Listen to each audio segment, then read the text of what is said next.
मैं अपने गाँव का पहला ऐसा स्टूडेंट था जिसने एफएससी की विद मेडिकल। मैं अपने गाँव का पहला ऐसा स्टूडेंट हूँ जिसने एमनी कैड का नाम चुना। मैं अपने पूरे इलाके का, जिसमें 20 से 25 गाँव आते हैं, ऐसा स्टूडेंट जिसने एमनी कैड क्रैक किया था पहली दफ़ा, without any guidance, without any financial support. मुझे आज भी याद है गवर्नमेंट कॉलेज का वो दिन जब मेरे पास सिर्फ 100 रुपये होते थे और वो 100 रुपये मेरी पॉकेट मनी होती थी।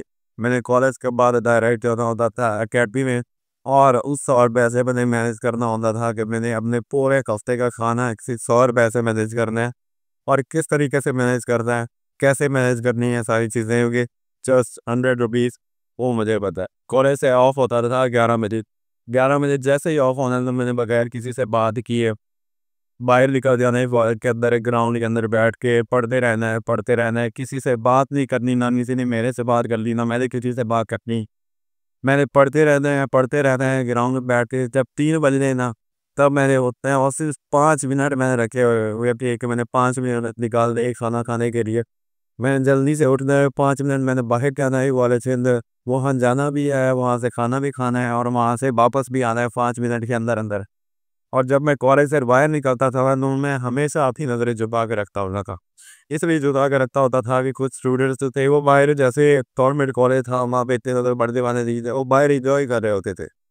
तो मैं अपनी नज़रें इसलिए झुका के रखता था कि कहीं मेरी उनके ऊपर नज़र न पड़े, और कहीं मेरे दिल के अंदर ये ख्याल आ जाए कि यार ये लोग तो एंजॉय कर रहे हैं और मैं इतना ख़ार हो रहा हूँ, मैं इतना ज़लील हो रहा हूँ, मैं इतने ज़्यादा एफ़र्ट्स कर रहा हूँ। तो मैं अपनी नज़रें झुका के रखता होता था, और जब मैं अपनी नज़रें झुका के रखता होता था, मैं अल्लाह से यही कहता होता था कि मैं अल्लाह ताला, मैं हर एक चीज़ का एक अच्छा अज़र चाहता हूँ। मुझे कोई ऐसी चीज़ मिले जब मैं कहूँ कि नहीं यार, वो सारी एफ़र्ट्स, वो सारी स्ट्रगल काम आई, और अल्हम्दुलिल्लाह आज तो कहता हूँ कि हाँ यार, वो सारी एफ़र्ट्स, वो सारी सैक्रिफ़ाइस, वो सारी स्ट्रगल काम आई। गवर्नमेंट कॉलेज से बाहर निकला था, और कॉलेज चौक जो सबसे फ़ेमस चौक है साहिवाल का, उसके अंदर बहुत बड़े-बड़े पोस्टर लगे होते थे।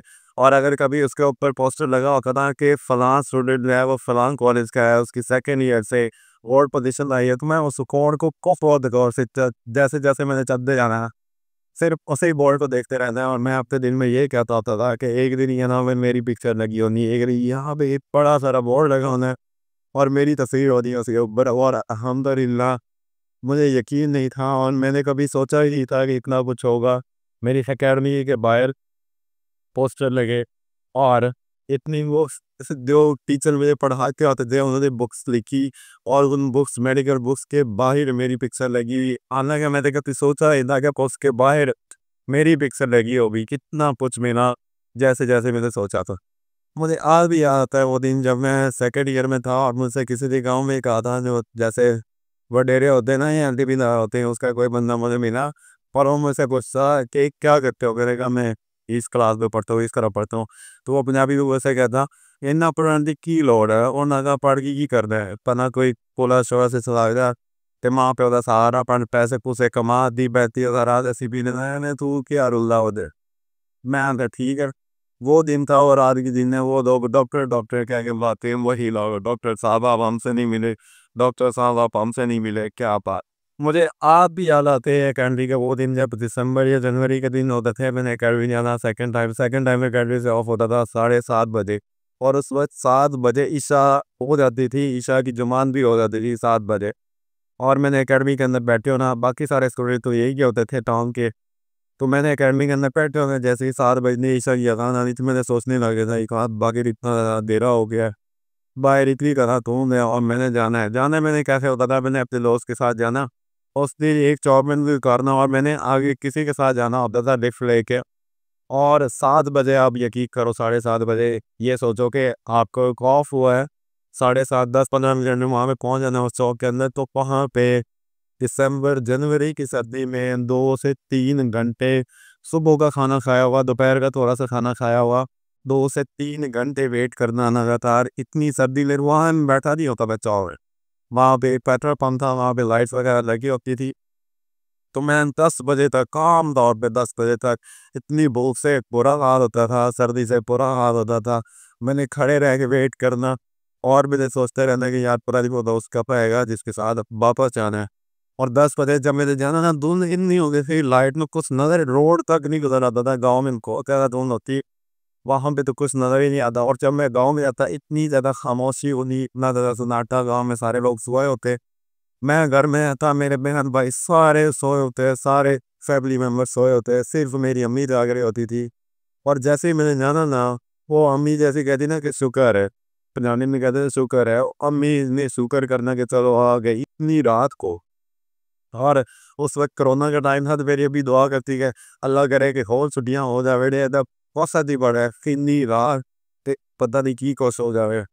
और मुझे आज भी याद है गवर्नमेंट कॉलेज के वो दिन, जब मैं पहली दफ़ा शहर गया है, एक गाँव से निकल कर पहली दफ़ा शहर जाना, वो बगैर किसी स्पोर्ट के, बगैर किसी ट्रांसपोर्ट के, लिफ्ट वगैरह लेके जाना। और मुझे 6 महीने तक सिर्फ इसी टेंशन की वजह से कि मैंने कॉलेज से घर कैसे आना है, रात वो घर से कॉलेज से घर कैसे जाना है, करने से घर कैसे जाना है, इसी टेंशन की वजह से मुझे 6 महीने तक ऑलमोस्ट ऑलमोस्ट पूरी और को फर्स्ट ईयर उसमें मरती है। मुझे साइकोजेनिक डायरिया आ रहा है। मैं उस वक़्त इतना परेशान होता, मैं खुद सोचता कि यार पता नहीं ये टाइम कब गुज़रना है, पता नहीं कब टाइम आना है कि मैंने इस कॉलेज से निकलना है, पता नहीं कब टाइम आना है कि मैंने ठीक होना है। इतनी टेंशन होती मुझे, और इतना मैं परेशान होता इस वजह से, और मुझे डायरिया हो गया था इसी टेंशन की वजह से। 6 महीने तक मुझे डायरिया रहा। और जब बात आती है एमडी कैट की, एमडी कैट ऐसा थी है कि मुझे बहुत ज़्यादा पीछे कोई सपोर्ट करने वाला था, ये गाइडेंस थी। मैंने तो नाम भी पहली दफ़ा है कैनेडियन में आके सुना था एमडी कैट का। दोस्तों को देख देख के मैंने एमडी कैट, चलो मैंने कहा मैं एमडी कैट दूंगा। एमडी कैट में कोई गाइडेंस नहीं, कोई फाइनेंशियल सपोर्ट नहीं, फैमिली में कोई डॉक्टर नहीं, कुछ भी नहीं है। और मैं अकेला हूँ, मैंने बस दोस्तों से कहना है कि यार, दोस्तों से पूछ लेते हैं, जैसे उन्होंने कहना है वैसे करना है। जो अकेडमी वगैरह हैं, जैसे उन्होंने टिप्स वगैरह बताया, मुझे तो कोई व्हाट्सएप ग्रुप नहीं मिला, मुझे तो कोई एमबीबीएस का स्टूडेंट तक नहीं ऐसा है जिससे मैं पूछ सकूँ ड्यूरिंग माई एमडी कैट करनी है यार, फलां चीज़ मुझे करनी है, कहाँ से करूँ, कौन सी प्रैक्टिस यूज़ करूँ, क्या कर, कुछ भी नहीं मुझे मिला। ना मुझे कुछ ग्रुप्स मिले। अगर कभी लिखा होता वो आता ना किसी जगह पे, ये है पेड है, ये साइड पेड है, ये वाला व्हाट्सएप ग्रुप पेड है। तो एक बहुत फेमस ग्रुप जो पेड है, मेरी बड़ी ख्वाहिश थी कि मैं उसको ज्वाइन करूँ, लेकिन हाँ पेड था। और जिस चीज़ के ऊपर भी लिखा हुआ था ना पेड, तो मुझे पता होता था कि ये चीज़ मेरे लिए है ही नहीं। एमडी कैट के अंदर मेरे पास पहली दफ़ा एमडी कैट इसलिए फेल हुआ, मैंने पहला एफएलबी फुल लेंथ पेपर वो देखा था जब मैं फाइनल पेपर में बैठा हुआ था। मैंने देखा कि फाइनल पेपर कैसे अटेम्प्ट करना है, फाइनल पेपर कितना एक होता है कि कैसे टाइम मैनेज करना होता है। पहले ही दफ़ा इसलिए आ गया, जब सेकंड टाइम आया, सेकंड टाइम मेरे पास मोबाइल था, सिर्फ ये एक मोबाइल स्कॉलरशिप से लिया हुआ, मेरे गवर्नमेंट कॉलेज की स्कॉलरशिप थी, मैंने उससे ये वाला मोबाइल लिया। उस वक्त मुझे जितनी अकेडमीज़ के नाम आते हैं, मैंने उनकी सारी अकेडमीज़ के प्रैक्टिस बुक्स डाउनलोड की। मुझे जितने बोर्ड्स मिले, जो बुक्स मिली, मुझे नाम भी नहीं आते थे उनके, मैंने सर्च किया और वो वाली सिर्फ प्रैक्टिस बुक्स डाउनलोड की और मोबाइल के ऊपर ही पढ़ा। एक मोबाइल में सारी प्रैक्टिस इसके ऊपर की, सारी बुक्स की रीडिंग इसके ऊपर की, और आगे चल के मैं बताऊँगा कि पता नहीं कहाँ-कहाँ में मैंने इसे यूज़ किया इन अ पॉजिटिव सेंस। और जब बात आती है एकेडमी की फॉर क्रैकिंग एमडी कैट के, एकेडमी का कितना रोल था, मैंने एफएससी में एकेडमी रखी थी। रखी इसलिए हुई थी कि वो टीचर मेरे जानने वाले थे, और ऐसे समझ लो कि फिर वो स्कॉलरशिप के ऊपर भी पढ़ता था उस एकेडमी के तरह एफएससी के दौरान। जब उसका स्कॉलरशिप टेस्ट हुआ फॉर एमडी कैट, तो मैंने एकेडमी का टेस्ट दिया, तो मेरी फीस बहुत ही कम हो गई, ऑलमोस्ट 5th या 6th पोजीशन थी उस दफ़ा मेरी। तो विदाउट एनी प्रिपरेशन मैंने वो पहली दफ़ा टेस्ट दिया, तो 5th या 6th position, 5th almost position आई। तो मेरे अकेडमी की फ़ीस बहुत कम हो गई थी एमडी कैट के लिए। मैंने 2 महीने अकेडमी ली, लेक्चर्स वगैरह लिए। जब लेक्चर एमडी कैट करीब आया, तो एमडी कैट डिले हो गया ड्यू टू कोरोना और समथिंग लाइक दिस। इस किसी वजह से एमडी कैट डिले हो गया 2 महीनों के। अब अकेडमी वालों ने एक नया शेड्यूल बना दिया, और उन्होंने कहा कि अगर आपने अकेडमी जॉइन करनी है ना, या कैरी ऑन करनी है, तो आपने 18,000 रुपीज़ पर स्टूडेंट, हर एक स्टूडेंट ने ज़रूर पे कर दी। एक ही दिन उन्होंने मांगे हैं 18,000 रुपये, अगले दिन से मैं आया ही नहीं अकेडमी में, उसके बाद से मैं आया ही नहीं हूँ। तो मुझे पता ना, मैंने घर में बताया कि क्या रीज़न है, मैं क्यों नहीं आ रहा, ना मैंने अकेडमी में बताया कि क्या रीज़न, मैं क्यों नहीं आ रहा। बस 18,000 जैसे ही मांगे, मैं उस दिन के बाद से अकेडमी में आया ही नहीं। हालांकि अकेडमी जब मैंने छोड़ी, उस वक्त एमडी कैट होती में ऑलमोस्ट 2 महीने मजीद रहते थे, वो पहले ही अकेडमी छोड़ दी। से मैंने लेक्चर कंप्लीट हो गया, मैंने लेक्चर दिए, उसके बाद 2 महीने मैंने घर में ही पढ़ा। जो बुक्स थी, बस घर में पढ़ा, जो रिसोर्सेज थे, जैसे भी गाइडेंस थी, मोबाइल आदि। अगर मैंने मोबाइल पे कोई चीज़ सर्च करनी होती तो मैं दूसरों के घर जाता होता था, मेरे कज़न के घर, वहाँ पे जाके। एक ये भी चीज़ थी ना कि मैं कहता था कि मोबाइल डिस्ट्रैक्ट करता है, इसलिए मैंने मोबाइल लिया ही नहीं उस वक़्त। और जब सेकंड अटेम्प्ट की बारी आई तो मैंने अमनीकैट सेम अकेडमी का अमनीकैट का स्कॉलरशिप टेस्ट दिया। मेरी पोजीशन पता है कितनी आई? मैं अमनीकैट का टेस्ट दे के आया और शाम को मेरे दोस्त ने मुझे फ़ोन किया कि हाँ, कैसा हुआ टेस्ट? मैंने उससे कहा, हालाँकि मैंने ऐसे कभी किसी से कहा नहीं है। मैंने उससे कहा कि फर्स्ट पोज़ीशन मेरी आई। कहता यार एमनीकैट। मैंने कहा हाँ, मेरी आई। मैं इतना कॉन्फिडेंट था सेकंड टाइम में कि फर्स्ट पोज़ीशन तो मेरी ही आनी है। और मैंने बाद में पूछा भी, मैंने मैम से अपने नंबर पूछे, मैम कहती कि आप 20 दिन हमारा। मैंने कहा किसी की इससे ज़्यादा है? मैम कहती नहीं, फर्स्ट पोज़ीशन आपकी है। तो मुझे इतना शौक था सेकंड अटेम्प्ट में, मैंने इतनी तैयारी की। फर्स्ट पोज़ीशन थी मेरी, मेरे 100% स्कॉलरशिप मुझे मिलनी थी उस अकेडमी की तरफ से। हैंडीकैप पढ़ने के नहीं।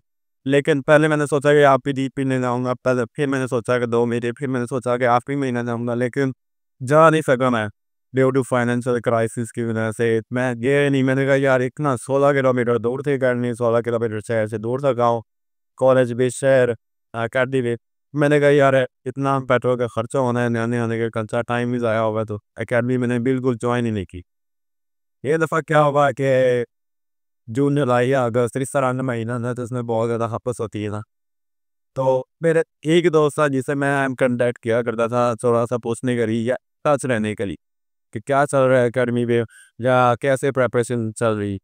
मैंने अपने दोस्त को मैसेज किया, दोस्त ने मुझे मैसेज किया, दोस्त मुझे कहता कि यार आज बड़ा मसला हो गया। मैंने कहा क्या? कहता है यार मेरे रूम में था, एसी लगा हुआ था, एसी मम्मा ने या क्या हो गया वो बंद करवा दी होगी या ख़राब हो गया। तो वो कहता अब मैं पंखे में गुज़ारा कर रहा हूँ। तो मैं बड़ा हँसा। मैंने उससे कहा कि पता है इस वक़्त मैं कहाँ मैं बैठा हूँ? इस वक़्त मैं बैठा हूँ खेत के अंदर, किसी खेत के अंदर, जहाँ पे कोई पंखा नहीं है, कोई एसी नहीं है, कोई बंदा नहीं है, कोई पानी नहीं है, कुछ भी नहीं है यहाँ पे सिवाय धूप के, सिवाय हबस के। और मैंने उसे बताया कि जिस वक़्त अगर मैं तुम्हें अपनी पिक्चर भेजूँ ना, तो मेरे कपड़े सारे पसीने से भरे हम। और मैंने उसे बताया कि इस तरह बहुत ज़्यादा होता है उन महीनों के अंदर, इतनी गर्मी होती है। और मैंने ना किसी ऐसी जगह में बैठा हूँ ना, जहाँ पे थोड़ी-सी धूप होती, जहाँ पे थोड़ी-सी छाँव होनी और अच्छी खासी गहरी छाँव भी नहीं हो मुझे। वहाँ मैं किसी दरख्त के नीचे बैठूँ ना, जिस किसी ने भी मेरे पास से गुज़रता ना, उसने कहना है, "बस कर, थोड़ा-सा बस कर, रेस्ट कर दे दो।" वो मुझे कहते थे, "ए बंदा जैसे ही है, पता टेस्ट पास होना है कि नहीं होना है, साਡਾ बंदा लगा रहना है इस क्लास में।" इस तरह के उनकी कमेंट्स होते थे। और मैं कहता कि वो मुझे कहते कि यार तू भाई थोड़ी-सी चारपाई आगे करो, इतनी गर्मी में दोपहर की 1-2 बजे। कस पसीने से सारे कपड़े भरे होते थे उस वक़्त। कोई फ़िक्र नहीं, कोई ये टेंशन नहीं कि यार खाना खा रहे हैं, बस एक टारगेट बनाया और वो टारगेट पूरा करना अच्छा है, जो मर्ज़ी हो। बिफोर गोइंग ऑनवर्ड्स मैं आपको एक बात बताता हूँ, मेरी स्कूल में परफ़ॉर्मेंस कैसी थी। जब मैंने पहली दफ़ा एबीसी लिखी तो मेरे टीचर चेक करवाने गए कि टीचर कहते तुमने नहीं लिखी। मैंने कहा सर मैंने लिखी। वो कहते सही-सही बताओ कि किसी बड़े की लिखी हुई है। मैंने कहा सर नहीं मैंने लिखी है। वो कहते जाओ अंदर से पेंसिल लेके आओ। वो झोला सा था जैसे वो थैला जिसमें किताब में डाली हुई, मैं अंदर गया उससे की कच्ची मैंने निकाली जो थी उसमें फिर सर ने हेक्स वाई और जी के ऊपर भी रखी। सर ने कहा ये दोबारा लिख के दिखाओ। मैंने दोबारा लिखी। सर जी कहा क्या बात! पहली दफ़ा मैंने एबीसी लिखी, देख के लिखी। तो सर खुद हैरान हुए। मेरी पहली क्लास में पता है कौन सी पोजीशन थी? First position. सेकंड क्लास में फर्स्ट पोजीशन, थर्ड क्लास में फर्स्ट पोजीशन, फोर्थ क्लास में फर्स्ट पोजीशन, फिफ्थ क्लास में फर्स्ट पोजीशन, सिक्स क्लास में फर्स्ट पोजीशन, सेवन्थ क्लास में फर्स्ट पोजीशन, एट्थ क्लास में फर्स्ट पोजीशन, नाइन्थ क्लास में first position, tenth class में first position. इतनी मेरी फर्स्ट पोजीशन। ये नहीं है कि मैं गाँव में पढ़ता होता था और वहाँ मेरे को पढ़ने वाला नहीं थे। कंपटीशन होता है, जिस लेवल पे आप हो, उस लेवल पे कंपटीशन होता है। उस वक़्त भी ये फर्स्ट पोज़ीशन और कॉलेज में भी आके यही रही थी। लेकिन हर क्लास में मुझे ये लगता था कि यार मैं शायद नहीं सिलेक्ट हो रहा हूँ, शायद मैं ख़राब हो रहा हूँ। ये चीज़ थी जिसने मुझे कभी ख़राब होने ही नहीं दिया। और अल्हम्दुलिल्लाह अल्हम्दुलिल्लाह आज मेडिकल मेडिकल कॉलेज के अंदर बैठा हूँ और लोगों को लगता है कि यार कौन-सी बात थी। मैं कहती इस हालात में, इस तरह के हालात में यहाँ पे पहुँचना बहुत बड़ी बात है। जब मैंने एमडी-कैट क्रैक किया उस वक़्त मुझे पता चला कि वो लोग भी खुद को डॉक्टर कहते हैं जिन्होंने किसी डॉक्टर के पास जाके, अगर कोई दुकानदार है, किराना स्टोर है किसी का, उसने 1 महीना किसी डॉक्टर के साथ जाके लगाया ना, वो भी गाँव में आके उसको डॉक्टर ही आता था। हम लोग डिस्पेंसर को डॉक्टर बुलाते। कोई नी लगी हुई जिसे इंजेक्शन लगाना आता था, जिसने चाहे 2-3 बंदे मारे भी होने, हम लोग उसे भी डॉक्टर कहते हैं। मेरे गाँव में ऐसा रवाज है। और खुद मैं जब डॉक्टर बना हूँ एमबीबीएस में, तब मुझे पता चला कि यार इतनी बड़ी फील्ड है जिसमें मैं आ गया हूँ। पता नहीं कितने बड़े-बड़े लोग, कितने ज़िम्मेदार लोग ट्राई कर चुके हैं कि हमारा बच्चा या हमारी बच्ची डॉक्टर बने, लेकिन वो बन नहीं सके। और मैं इस फील्ड के अंदर आ गए ही अल्हम्दुलिल्लाह। और जब बात आती है फिज़िकल की, ये मेरी फिज़िकल सिचुएशन इस तरह थी। सेकंड ईयर के पेपर है, फिज़िक्स का पेपर है, सेकंड टाइम मैं याद कर रहा हूँ ना, तकरीबन 12 बजे से वो ये टाइम मैंने पढ़ा था, तकरीबन 11 बजे ना, तो 11-12 उस वक़्त मैंने मुँह खराब की। मैंने कहा अब इससे ज़्यादा नहीं पढ़ा जा सकता। क्योंकि सेकंड ईयर के अंदर मेरे सर में इतना दर्द होता था ना, शदीद है, जिसकी कोई हद नहीं है। मुझे चक्कर आते होते थे। मुझे नमाज़ में खड़े होते मैं कहता मैं गिर रहा हूँ। से नमाज़ में मुझे इतनी चलते-चलते मैं मुझे ऐसे लगता मैं अपना कंट्रोल खो रहा हूँ, मैं गिर रहा हूँ एक साइड। तो फिज़िक्स का सेकंड ईयर के पेपर है, मैंने बुक रखी और मैंने कहा बस इससे ज़्यादा नहीं पढ़ा जा सकता। ना एफएससी होनी कंप्लीट, आगे कुछ भी नहीं होना। बस अब जैसे-तैसे करके मैंने एफएससी के पेपर दिए। एमडी कैट को बहुत मुश्किल से दिया, एप्लीकेट पहली दफ़ा दिया। जब नहीं हुआ ना, मुझे सबसे बड़ी टेंशन ये थी कि यार मेरी कितनी ज़्यादा फिज़िकल हेल्थ वीक है और मैं पता नहीं इस दफ़ा क्या करूँगा। जितनी मैंने एफर्ट करनी थी वो फर्स्ट टाइम जब मैं कर चुका हूँ। जो अब रहती-सहती है ना, वो अब मेरे से नहीं हो सकती। अब इससे ज़्यादा एफर्ट नहीं हो सकती। तो उसके बाद बस मैंने बादाम वगैरह एक ख़ास प्रिपरेशन के साथ लेना शुरू किए। अगर किसी को ज़्यादा सर दर्द हो ना, तो मुझे डीएम कर दे, मैं उसे बता दूँगा। वो मैंने लेना शुरू किया और उस वजह से मैंने एमडी कार्ड क्रैक किया। ये वाली मैंने आप लोगों को इसलिए बताई है क्योंकि बहुत सारे लोग सोचते हैं कि उनके पास फिज़िकल उनकी मेंटेनेंस नहीं है, फिज़िकल हेल्थ उनकी ख़राब है, उनके पास फाइनेंशियल सपोर्ट नहीं है। वो कहते हैं कि हमारी फैमिली में तो कोई कभी डॉक्टर बना ही नहीं है। मैं तुम गाँव से हूँ, मेरे पास फाइनेंशियल नहीं है, मेरे पास सपोर्ट नहीं है, मुझे कोई मोटिवेट करने वाला नहीं है। हमारी फैमिली में तो वो गाइड करने वाला नहीं है, हमारी फैमिली में कोई पढ़ा-लिखा नहीं है। इस तरह के एक्सक्यूज़ेज़ आते हैं माइंड में। तो मैंने आप लोगों के साथ इसलिए शेयर किया है ताकि आप लोगों को मोटिवेटेड रखो कि इस तरह की चीज़ें बगैर किसी स्ट्रगल के हासिल नहीं की जा सकती। लेकिन अगर आपने स्ट्रगल कर ली, अगर आप डिटर्मिनेशन के साथ लगे रहते हो ना, तो अल्लाह ताला मुसन्निफ़ और असबाब है, उसने कोई ऐसी सबब ज़रूर बना दे दी होती है। तो उम्मीद करता हूँ कि आप लोगों को ज़रूर मोटिवेशन वीडियो होगी इस वीडियो के अंदर से। और अगर आप लोगों ने ये देखना है कि मैं इतने घंटे कैसे पढ़ता होता था, तो मैंने लास्ट वीडियो बनाई थी जिसके अंदर मैंने गाइड किया होता था कि आप 16 आवर्स तक कैसे पढ़ सकते हो consistently.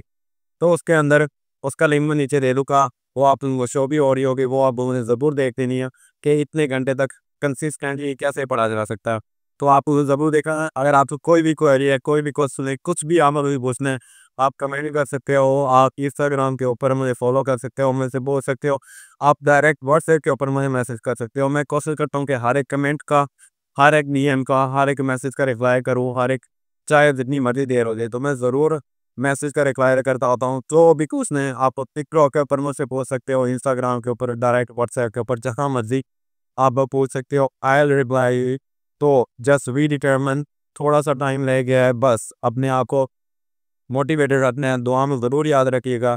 Thanks for watching this video. अल्लाह हाफ़िज़।